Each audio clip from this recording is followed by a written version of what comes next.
දැනගත්තේ නැත්නම් ගිහිල්ලා එන්න කියනවා අය පාරක්. දැන් හිතෙන් ගිහිල්ලා එන්න පුළුවන්ද වටේ රවුමක් ගිහිල්ලා එන්න පුළුවන්ද? ඒ වගේ ලොකු මතකයක් තියාගන්න ඕනේ වටිනා තැන්වල. පැහැදිලිද? මේ ඉන්දියාව කියන්නේ රටක් නෙවෙයි ලෝකයක්. මේකේ විවිධ নানা ආකාරයව දකින්න තියෙනවා. පැහැදිලිද? ඒ අනාතරේ දැන් ඔබ දඹදිව වන්දනා ගමනක් න්යාවේ. විනෝද ගමනකුත් නෙවෙයි. අධ්‍යාපන චාරිකාවකුත් නෙවෙයි. නේද? එතකොට වන්දනාවට ආවේ. එතකොට මේ ගලක් ගඩොලක් හරි අත ගාලා හොඳට වැඳ ගන්න ඕන අපේ උපාසකම්මලා උපාසක මහත්තුරු. මොකද ඒ හොඳට වැඳගත්තාම තියෙන වාසිය තමයි නැවත නැවත ඉන්න හිතෙනවා. හොඳට වැඳගත්තොත්. දැන් මෙතෙක් කල් ඇවිල්ලා නැත්තේ සල්ලි නැති හින්දාම නෙවෙයිනේ. නේද? වාසනාව නැතුවත් නෙවෙයි. නේද? මිනිස්සෙක් වෙන්න කොයිතරම් වාසනාවක්ද? නේද? එතකොට මේ ලැබිච්ච අවස්ථාව හොඳට වැඳගත්තාම නේද? ආයෙත් හිතන නැතු සොපෙන් ගිහිල්ලා කරකැවිලා වටේ පිටේ බලාගෙන ගියොත් එහෙම ආයෙ පැත්ත බලාත එන්නෙත් නැහැ. පැහැදිලිද? එහෙම වුණාම අර ලංකාවේ බුදුහාමරේ බුදුනා කියන මතවාදෙත් දරාගෙන එහෙ ඉන්න පුළුවන්. ඇයි එහෙ හොඳ හොඳ සිද්ධාස්ථාන තියෙනවනේ නේද? අපේ රටේ එහෙම කිසිම අඩුවක් නැහැ නේද? මම මේ කාරණාව කිව්වේ මේ ස්ථානවල හොඳට වැඳ ගන්න ඕනේ. මේ ඓතිහාසික පසුබිම පිළිබඳව අද අපේ රටේ අවාසනාවකට ලංකාවේ බුදුහාරේ පදුනා කියලා මතවාදේ දරනවා. වෙන ලෝකේ කොහක්වත් එහෙම කියන්නේ නැහැ. නේද? අවුරුදු 2500 ගණනක් අපි අඛණ්ඩව සිව්වනක් පිරිස මේ බුද්ධ ශාසනය ආරක්ෂා කරන්න උරෙන් උර ගැටිලා කටයුතු කරලා තියෙනවා. නේද? ආක්‍රමණ ගණනාවක් අපේ රටටත් ආවා. ඒ වෙලාවල් වලත් නේද? පෘතුගීසි, ලන්දේසි, ඉංග්‍රීසි නේද? මේ ආක්‍රමණ වලදීත් බුදුදහම දැන් ඉන්දියාවේ ආක්‍රමණ නිසා මුස්ලිම් ආක්‍රමණ නිසා මේවා ගිනිබත් වෙලා සිව්වනක් පිරිසම ඝාතනය වෙලා සම්පූර්ණම අවුරුදු 700ක් විතර බුදුදහම නැති වෙනවා. එහෙම නැතු ඉන්දියානුවන්ගේ දෝෂයක් නිසා නෙවෙයි. දැන් අපේ රටේ බුදුදහම නැති වෙලා ගියොත් ඒකට වග කියන්න ඕන වෙන ජාතකයෝ නෙවෙයි. අපේ අය. පැහැදිලිද? අපේ සිව්වනක් පිරිසම. ඒක කනගාටුදායක තැනක තමයි අපේ රට දැන් තියෙන්නේ. බුදුදහමත් එක්ක ගත්තා. පැහැදිලිද?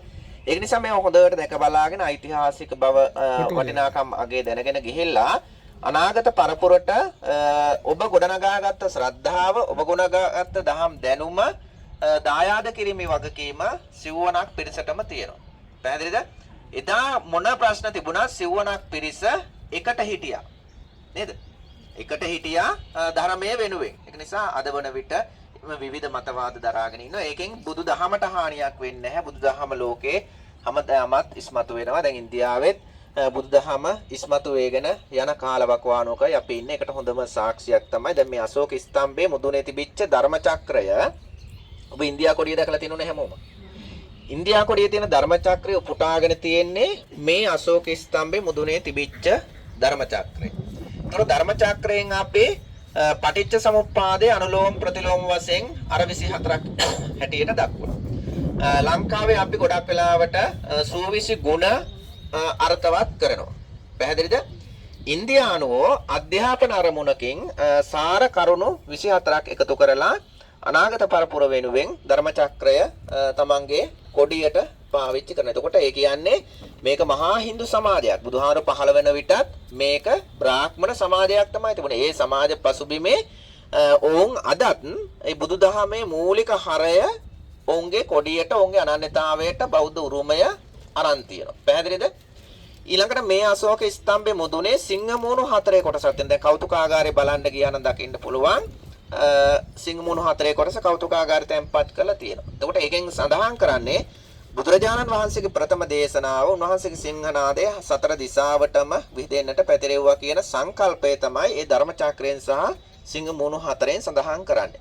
එතකොට ධර්මාශෝක අධිරාජ්‍යම ඉන්දියා පුරාවටම 84000ක් වෙහෙර විහාරස්ථාන සකස් කරගෙන යනකොට මේ අශෝක ස්තම්භ ඒ සෑම වටිනා ස්ථානයකම පිහිටවලා තියෙනවා. ඉතින් මේ අශෝක ස්තම්භයේ සුවිශේෂී අශෝක ස්තම්භය මේ ස්ථානයේ තුල බරණ සිසිපතන මිගදායේ ධම්සක් පැවතුම් සූත්‍ර දේශනාව සිද්ධ කරා කියන තිබෙන හොඳම සාක්ෂියක් සාධකයක් තමයි මේ අශෝක ස්තම්භය. එතකොට අර සිංහමූණු 4 කොටස අද ඉන්දියාවේ රාජ්‍ය ලාංඡනය. දැන් රාජ්‍ය ලාංඡන වලට කොච්චර දේවල් ගන්න පුළුවන්ද? නේද? කොච්චර දෙවි දේවතාවෝ ඉන්නවද? නේද? කොච්චර කුළුණු තියනවද? නේද?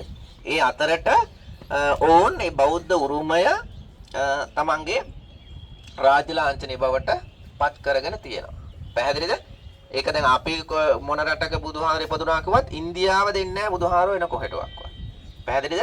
අද ඉන්දියාවට ලොකුවට උමනාව තියෙනවා. ලොකු දහම් පිපාසයක් තියෙනවා. ඔවුන්ට ධර්මයේ ව්‍යාප්ත කර ගැනීම සඳහා, ධර්මයේ දැන ගැනීම සඳහා. පැහැදිලිද? ඊළඟට මේ අශෝක ස්තම්භේ ලියලා තියෙන භාෂාව පාලි භාෂාව. පින්නතොනේ ක්‍රිස්තු පූර්ව 230 කියලා කියන්නේ බුදුහාමුදුරු පිරිනවන් පාලා අවුරුදු 200 ගානක් 300 ගානකට කිට්ටු වෙන ඉතා කෙටි කාලයක්.